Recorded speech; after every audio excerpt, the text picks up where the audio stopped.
Ghost notes on the snare are crucial to programming an accurate and realistic snare performance.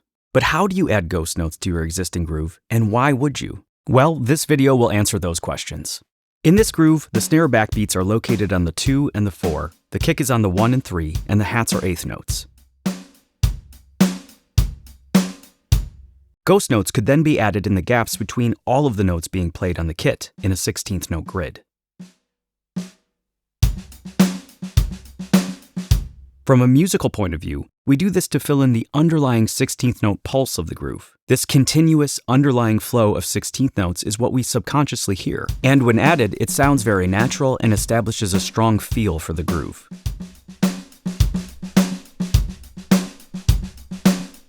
The 16th note directly before a snare backbeat is not played as often because it can be very difficult to perform.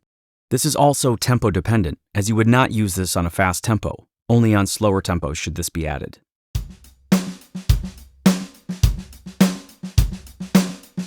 The 16th note after the backbeat is also challenging to play as a drummer because it's directly after a very hard hit, and therefore it requires excellent left-hand technique and a slower tempo.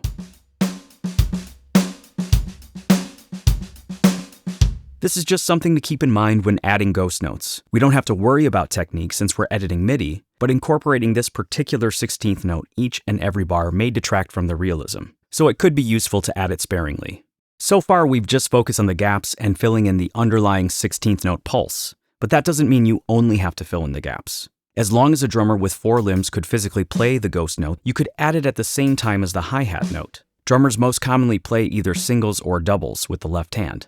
So to keep this programming natural, try to stick to that rule and only add single ghost notes or 2 ghost notes consecutively. Always keep the movement of the left hand in mind. The drummer needs to be able to lift their wrist up to perform a heavy, loud backbeat, so there needs to be time and space to do this. You could also use 30-second notes sparingly. The most common and natural place to add a 30-second note would be directly before the downbeat. Just change the grid resolution to 30-second notes and zoom in.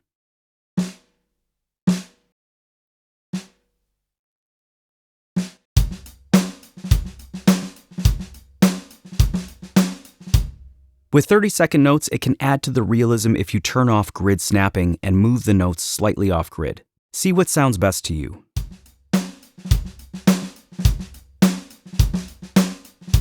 When adding ghost notes, it's imperative to add them at a low velocity, which EZdrummer and Superior Drummer will do automatically. Both programs will add notes at the last adjusted velocity, so add a single note, adjust its velocity, and all additional added notes will be added at this velocity. The best velocity for ghost notes will be determined by the drum that you have chosen and the mixing in the preset. Any amount of compression will change this, so it's up to you to determine the correct level for your instrument and mixing. Fortunately, it's very easy to adjust ghost note velocity. Just open the velocity section, select the snare, and lasso the lower velocity notes and adjust them together.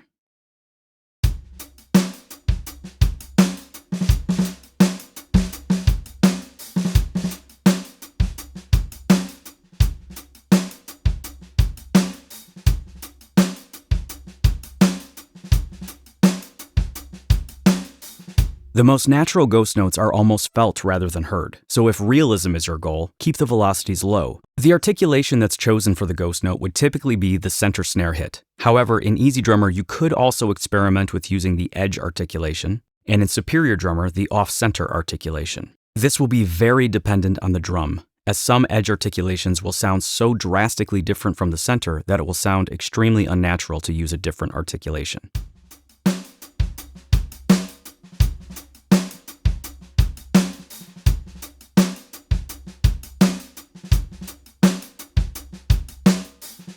When ghost notes are added to a beat, the accented backbeat hits would typically be played as a rim shot. Of course, there are no rules here, but it's worth experimenting with the different articulations to see what suits your track best.